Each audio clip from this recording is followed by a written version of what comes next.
Feeling paralyzed by the fear of being stuck in your current circumstances? Well, this video might be the thing that you need to hear that's not only going to help you to reframe your current situation, but also maybe inspire you. Many of us fear being stuck in what we perceive to be less than who we believe we can actually be. For instance, we know that we're capable of so much more, and our current circumstances actually doesn't reflect that possibility. So today, beautiful souls, we're going to learn to embrace fear and harness it as a catalyst for change. Welcome to my channel. My name is Francis, and my goal is to inspire you to rise above the self-doubt, conquer your fears, and embrace a life of limitless possibilities, free from judgment, with full clarity. And this is here where we defy the resistance, we face our fears, and create wildly beautiful lives. So in this video, we're going to understand what's happening on a physiological level when we feel fear, when we feel stuck and paralyzed in our circumstances. And I'm going to coach you through different ways that you can actually reframe your fears. I'm going to give you some practical steps that you can begin to take whenever you're feeling paralyzed by fear that actually work,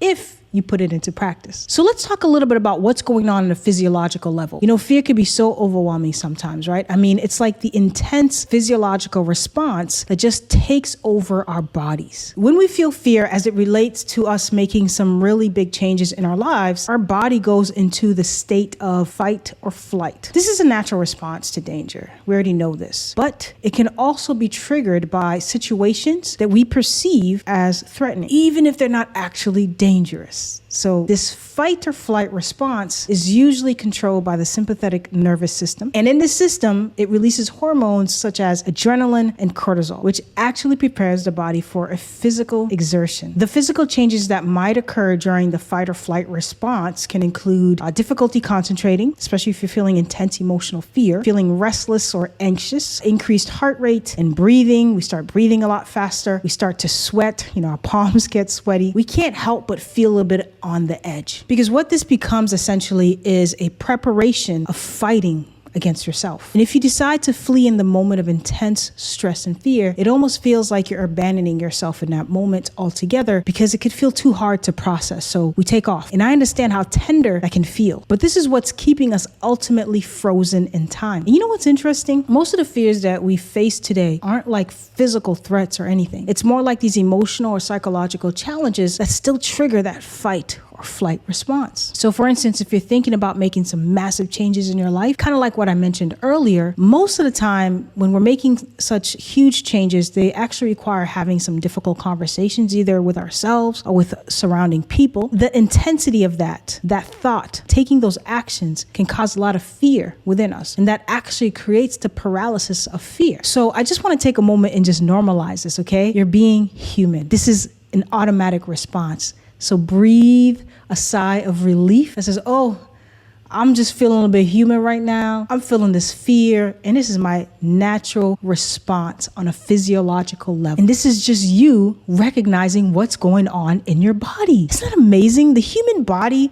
is wildly fascinating to me. And the human spirit is also fascinating, because we can withstand so much. Doesn't mean that we need to, but we actually have a lot more capacity than we give ourselves. So by feeling all of the things that are going on in your body, this gives you an opportunity to disrupt the pattern. Now that I've softened things up a little bit, because we already know this is a physiological response, I do have to mention this one thing that you might not want to hear. But if I didn't tell you, then I wouldn't be serving you as authentically as I could, right? But this is so critical to you moving towards your idealized self. So imagine this, you're feeling stuck in life and you're resisting your current situation. You're afraid that things won't change or get better. And guess what? That resistance actually makes your fears even more intense. It's like this vicious cycle of anxiety and self-doubt. So your thoughts and your emotions are like food for your fears. So each time that you give into these thoughts, the deeper you sink into them. It's like the idea of quicksand. The more you move, the deeper you sink. But here's the thing, and I learned this the hard way. I was trapped in a self-imposed prison of being at a job that was suffocating, but it also fed this idea idea in retrospect, when I finally did some healing, that I was here to save the world. But really, what I was just here to do was save myself. And it took me a long time to realize this and reconcile with this idea that I created a life that was feeding the need, the people pleaser within me, while also feeding the fears that I didn't have the capabilities of stepping outside of those fears. Some of you are in self-imposed prisons because all of our circumstances have trade-offs. I'm going off on a tangent here, but they do serve some part of our identities. Our circumstances often serve our fears. They keep us in this false sense of safety and so much more. But if you want to break free from fear's grip, you got to stop fighting it. I know it sounds a bit counterintuitive, but seriously, accepting your feelings and facing your fears head on is really the key. So instead of pushing these emotions away, try embracing them with kindness and a bit of curiosity. Curiosity to me is the ultimate neutralizer, balances things out. I want you to talk to fear. I always say, yo, bring it on the stoop. Let's have a seat, pull up a chair, have a conversation with fear, and just say, what's up? What's going on? Because you know what's amazing? Once you accept where you are right now, you can start digging deeper into why you have these fears in the first place. It doesn't mean that you accept yourself in a long-term vision, but you accept the current reality and you're not fighting against what is. What this allows you to do is really go on this emotional treasure hunt, discovering all those hidden beliefs and past experiences that shaped your fears and has you currently paralyzed by fear and paralyzed by inaction. Understanding why it's here in the first place is the catalyst for change. And guess what happens next? You start chipping away at those irrational fears bit by bit. It's like dismantling this wall that's been keeping you from living your best, most authentic life. And let me tell you, that's when the real magic starts to happen. Let's talk about the first thing that you can start to do. And this is something I always champion.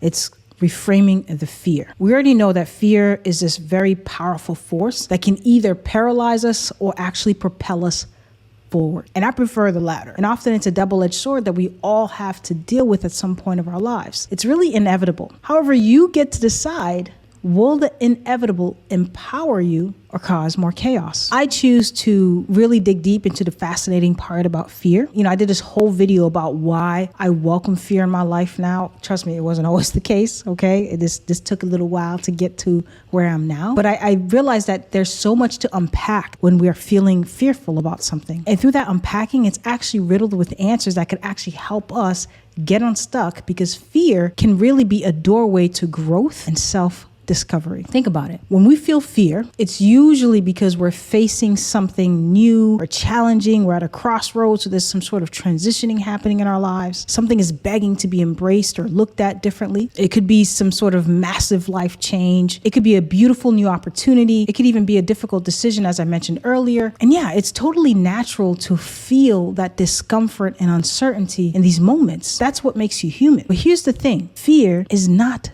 the enemy. It's actually a friend, believe it or not. It's a sign that something important and magical is about to happen. It's like this nudge from the universe that's telling us, hey, pay attention. There's a chance for growth and transformation here. Hello.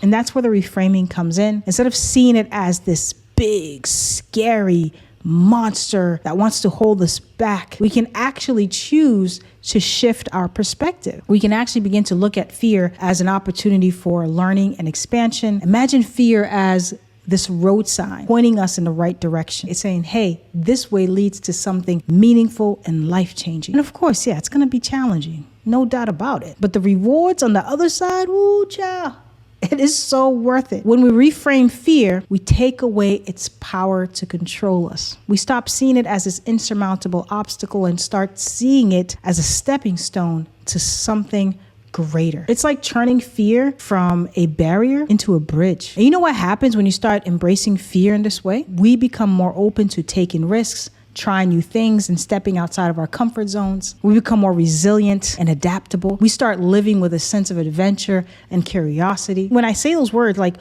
what feelings come up that you get like a bit excited, right? It feels light. It feels joyful. So beautiful souls, the next time fear comes knocking at your door, don't run away from it. Open that door and invite it in. Say, come on in. embrace it, reframe it, see it for what it truly is, an invitation to grow, to evolve, and discover the incredible potential that lies within you. Trust me when I say that you have the power to turn fear into your greatest ally on this journey of discovering yourself. All right, so let's go a little bit deeper. Let's do a quick recap before I kind of coach you through this. We all have fears, and sometimes they can feel overwhelming, making us feel a bit stuck in a rut, but fear doesn't have to hold us back. In fact, as we can see, it can be the catalyst for the biggest transformation that we seek in our lives. So first, we just want to acknowledge that it's okay to feel the fear. There's no judgment around feeling fearful. It's a natural response to what's unknown or challenging situations. So by recognizing and accepting our fears, we actually take away their power to control us. So we say, hey, fear, I see you, but I'm still going to, move forward with all these things and all these ideas that I have in my head. And of course, that might be hard to do, especially when you're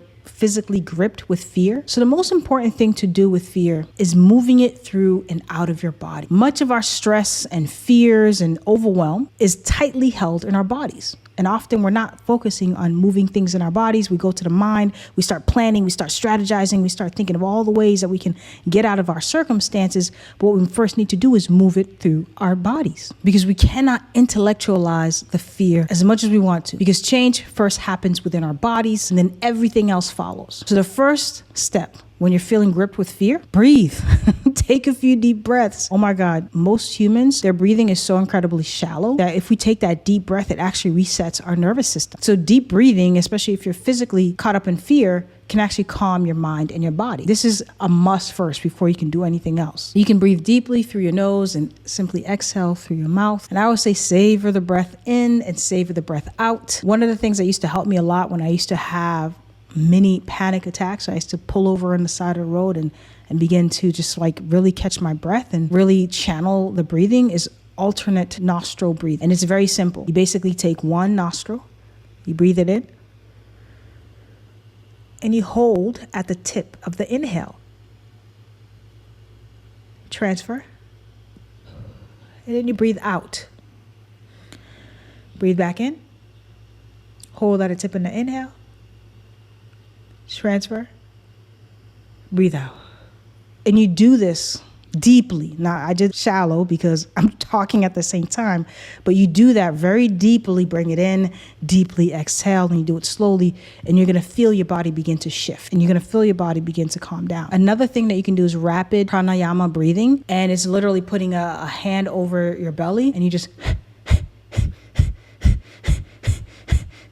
And you don't have to worry about breathing out. It kind of takes care of itself. But you just exhale repeatedly over and over again until your body calms down. I sometimes do that as well. And that helps bring your body back to homeostasis. Another thing that you can do is shake. Literally get up and shake your body. Shake your entire body from your arms to your legs. Jump up and down and move that energy. So important. And then the next thing that you could do is find a way to become present. So bring your attention to your current surroundings and begin to notice the things that you can see, things that you can hear, the things that you could smell, the things that you could taste and touch. And that will help bring you out of that gripping physiological fear that's already in your body. Because what fear is doing is bringing you either back or forward. And what you want to do is get back to the present. And then lastly, in this moving the fear out of your body, is sitting with nature. I say it all the time. I did a whole video about this on Instagram, but put your feet in some grass, okay? Go sit next to a tree and breathe in nature. Nature has such a calming effect. I know some people are like, oh, there's bugs everywhere and I don't want to get... Listen, the bugs are just doing their thing. They ain't even paying you no mind. I mean, it might be some ants, flick them off and move on.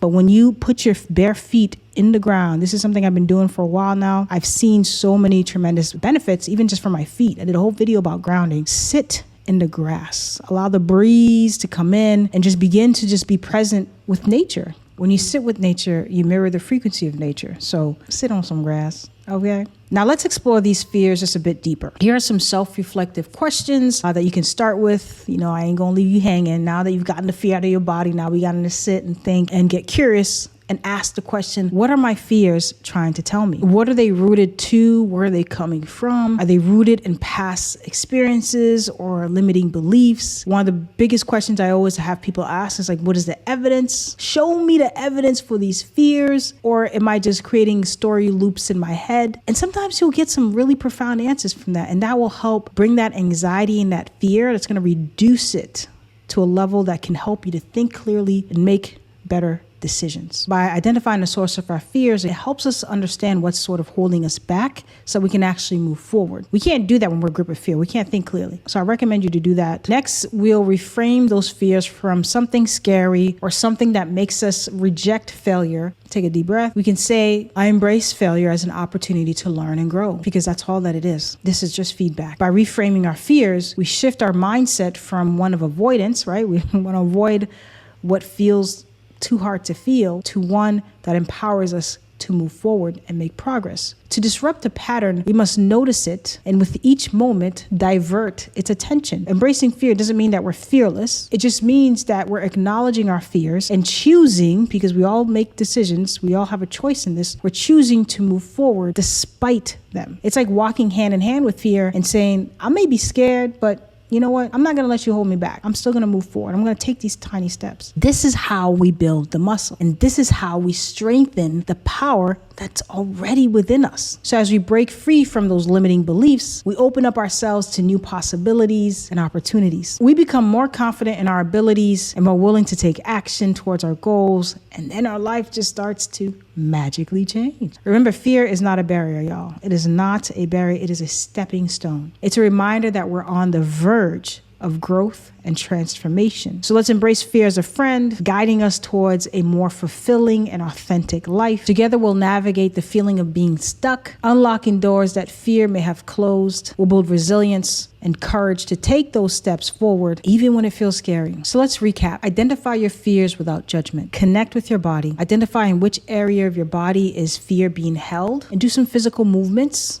and grounding exercises to bring your body back into homeostasis, to bring your body back into balance, and get that fear out of your body. Next, you want to understand the source, and that's going to help you reframe your fears. So my beautiful souls, we're about to wrap this up right now. So let's remember that fear does not have to be a roadblock in our lives. Instead, again, it is a stepping stone, just guiding us towards new horizons and opportunities. So by reframing our fears and accepting where we are in the present moment without judgment, we unlock the courage that is within us to take inspired action and make meaningful changes in our lives. Let's face fear head on, knowing that on the other side lies growth, lies us reclaiming our power and the life that we truly desire. It's time to embrace fear as our ally, as our teacher, and as our motivator. Don't let fear hold you back. Use it to propel yourself forward. So as you go about your day, your weeks, your months, your years, remember this: fear is not